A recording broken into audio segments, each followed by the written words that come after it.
Nzakulosa na kulori nzakulosa murhandziwa wa hosi murhandziwa wa xikwembu lexi hanyaka a xi hi pfuni. Murhandziwa wa hosi i moya wa xona wo kwetsima lowu wu hlawutelaka xihundla xa xona xikwembu. Namuntlha murhandziwa wa hosi ndzi ta rhandza ku ndzi ta vulavula na wena murhandziwa wa hosi hi leswi namuntlha ndzi swi twisiseke laha xikwembu xi ndzi hlawuteleke hi xihundla xo karhi lexi xi tsariweke eka rito ra xona xikwembu. Kambe loyi a nga endlaka leswaku makwerhu hi twisisa xihundla xolexo i moya lowo kwetsima, naswona wu hi komba ni tivhesi leti ti vulavulaka hi xiyimo xona xolexo. Makwerhu murhandziwa wa hosi, a ni ri karhi ni tivutisa hi minkarhi yo leha leswaku kasi rito leraku swikwembu swa la kaya, swikwembu swa la ndyangwini, swikwembu swa ka hina, ku endleka yini? Vito leri ro tumbuluka njhani? Ku endleka njhani leswaku swikwembu swi hundzuka swa la mutini, swi hundzuka swa xivongo xo karhi, swi hundzuka swi ri endyangwini wo karhi xana ke?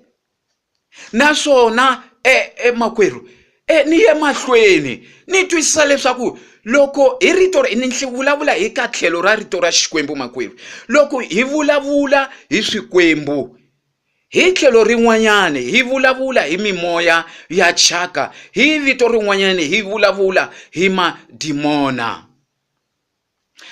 Makwerhu swikwembu leswi swi vitiwaka minkarhi yin'wanyani swikwembu swa la kaya, kumbe swikwembu swa ka hina, kumbe swikwembu swa rixaka ro karhi, kumbe munhu aku swikwembu swa mina.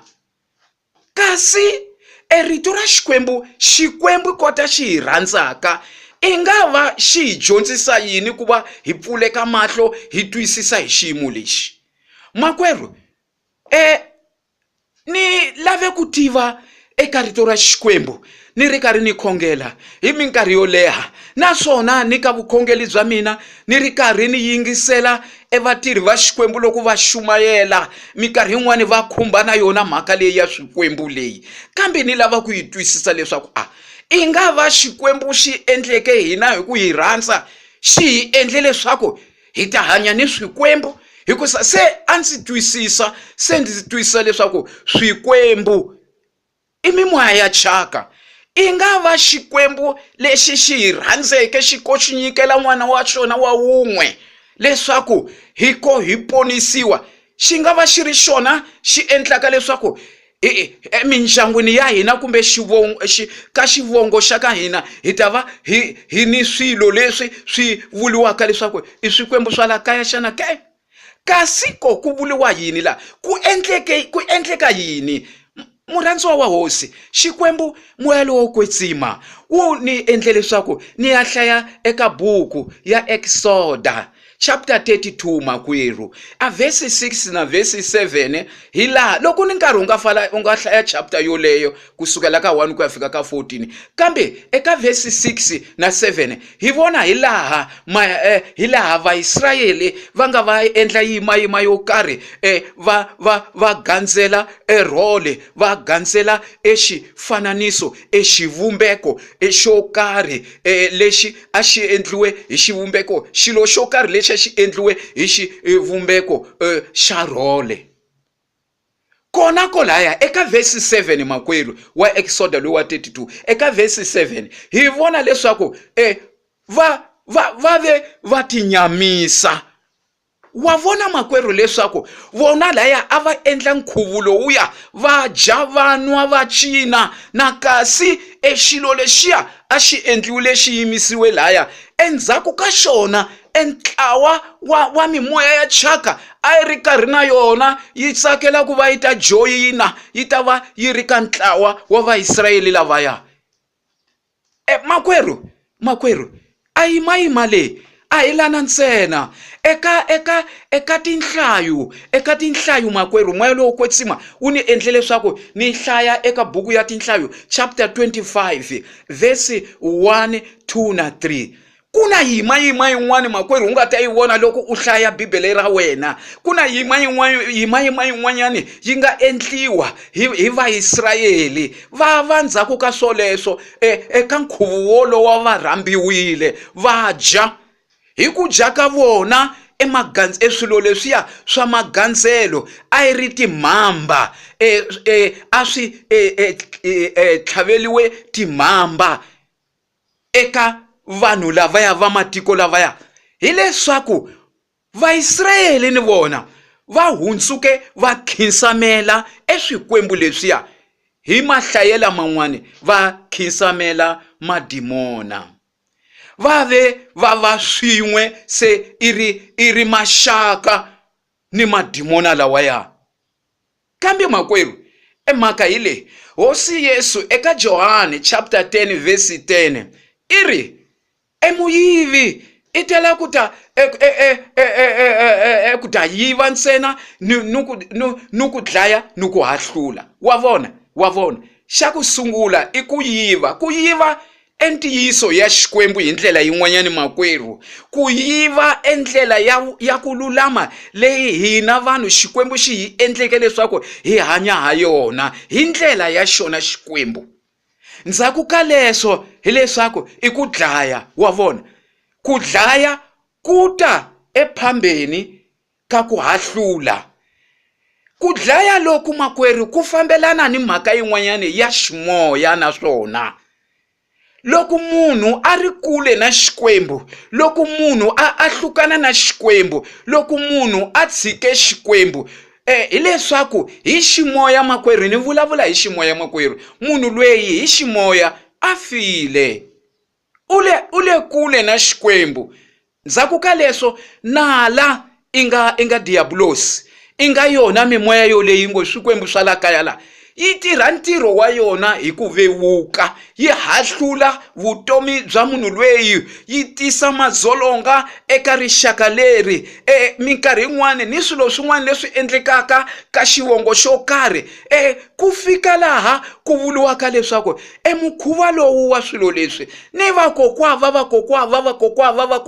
va hina loko hi vutisa hileswaku swi humelelile eka vona.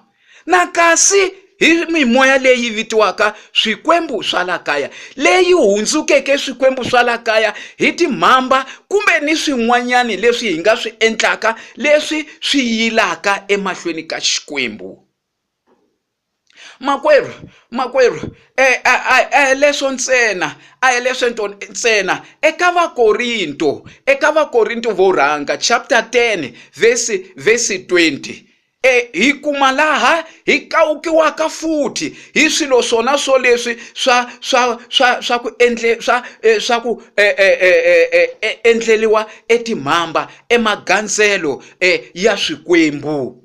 Hambi loko minkarhi yin'wanyani makwerhu vito leri ra ku hi endlele swikwembu ri nga vulavuliwe, loko hi nga va hi ndlela yin'wana ku vulavuliwa leswaku hi endlela vafi va hina. Makwerhu rito leri ri tumbete swilo leswo tala hileswaku mimoya ya chaka yi kona hi yona yi endleliwaka emagandzelo lawo. Lexi nga ta sala yo rhambiwa hambi loko hi nga yi endla hi nga swi tivi makwerhu, hileswaku ka nkarhi lowuya yo rhambiwa ku va yi hundzuka yiva swikwembu swa la kaya. Loko ana se a yi ri kona ni yin'wanyani yi ta nghenela ekusa rixaka ra hina vanhu loko hi yandza ri yandza van'wani va huma va ni mindyangu ya vona yintshwa, van'wani va huma va ya le rixaka leri ra yandza na yo mimoya leyi. Loko rixaka leri kumbe munhu loyi kumbe vanhu lava va nga haya mahlweni va endla timhamba, hileswaku na yona mimoya yin'wana ya yengeteleka yi ta kota ku va yi ya mahlweni hi ka rixaka leri. Minkarhi yin'wanyani makwerhu mimoya leyi vitiwaka swikwembu swa le kaya loko hi lavita eka Bibele ya hundzuka yi endla van'wanyane va endla tinyanga, ni vulavula hi tinyanga ta xinto.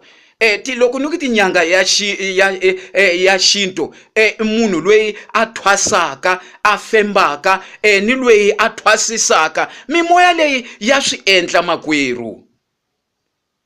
U ta swi vona loko u ka hlaya ka Samuel wo rhanga chapter 28, u ta swi kuma leswaku leswi ni vulavulaka hi swona swi le ka rito ra Xikwembu makwerhu, laha ni vulavula hi leswi swi nga ka rito ra Xikwembu, leswi swi nga ta pfuna hina loko hi swi twisisa, hi va hi endla tindlela ta ku avana na swona swilo leswi.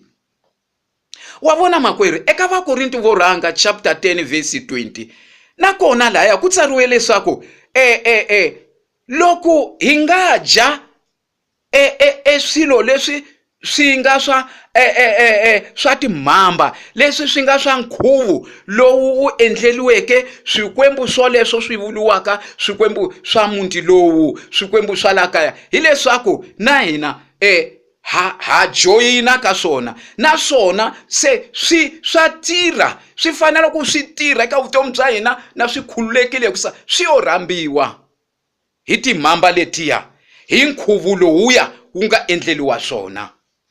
Makwerhu, a hi tivoneli makwerhu, a hi tivoneli. Mhaka yin'wanyane, mixaka leyi ya mimoya leyi ya chaka yi vitiwaka swikwembu swa la kaya, tanihiloko hi swi vona leswaku eka rito ra Xikwembu le ka Samuel wo rhanga chapter 28, naswona ya thwasisa makwerhu. Loko yi nga endli hi ndlela leyi makwerhu, ngopfungopfu etinhlengeletanwini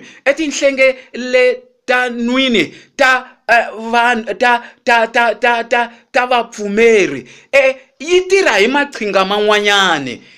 Yi nga endla yi endla leswaku yo profeta eka mintirho chapter 8 verse 16 ku ya fika ka 20, u ta vona makwerhu loko hlaya ndhawu leyi hi wanuna wo karhi loyi a nga tinyikela na yena eku va mupfumeli wa rito ra Xikwembu, kambe swo karhi swi tlala eka yena, hi lweyi hi vona xiyimo xo karhi.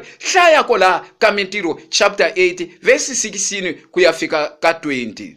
A hi leswo ntsena, eka mintirho futhi eka chapter 16 kusukela verse 16 u ya fika ka 20 futhi, u ta vona mhaka yin'wanyane ya wanhwana wo karhi lweyi a ni nge hlamuseli hi ku leha ka xiyimo xa kona, kambe swi kona, swi tsariwile ka mintirho chapter 16 verse 16 ku ya fika ka 20.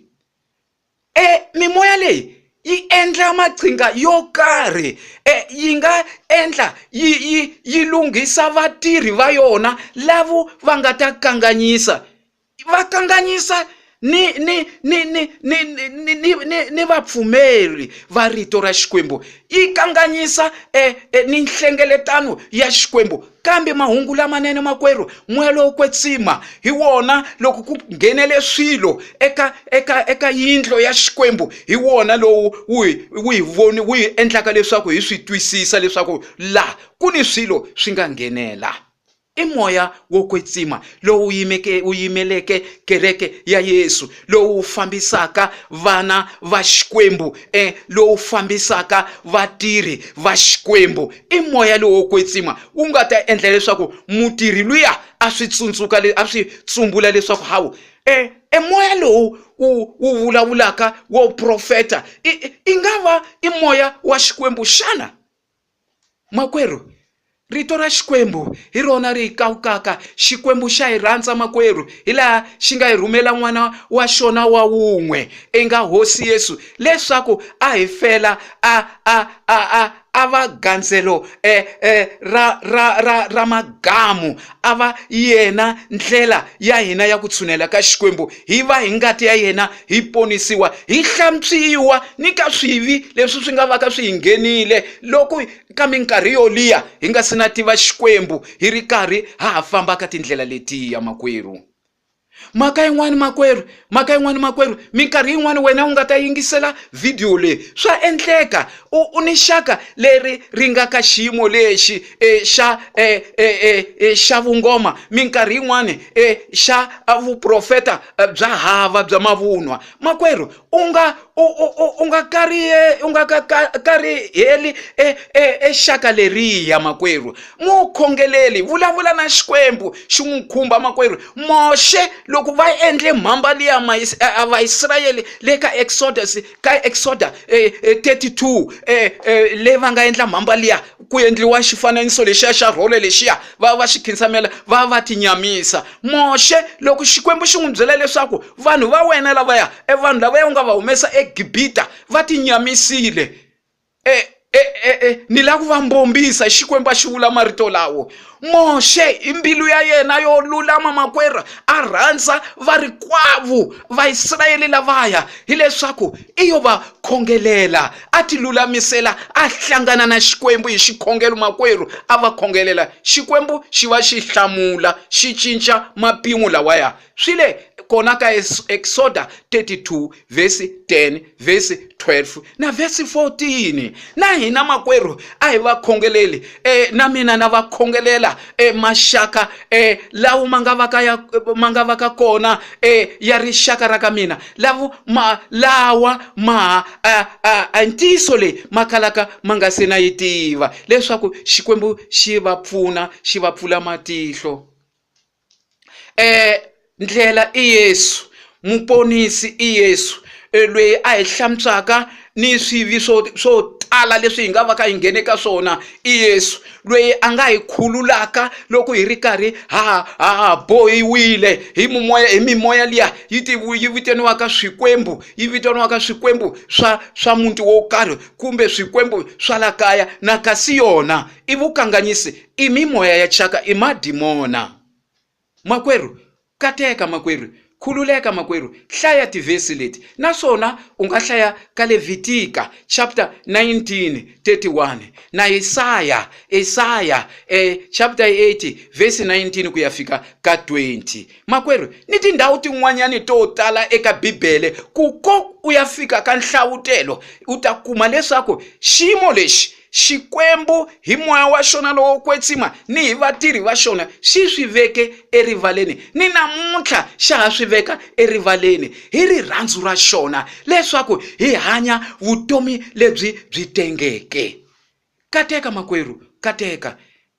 Xikwembu lexi hanyaka a xi ku pfuni makwerhu hi vito ra Yesu. Moya lowu wu nga wona wu ndzi dyondziseke xiyimo lexi, na wena makwerhu a wu ku pfuni u ku tisela evuyentelelo bya xiyimo lexi. Lweyi muvulavuli lweyi i Pedeyese Mabunda.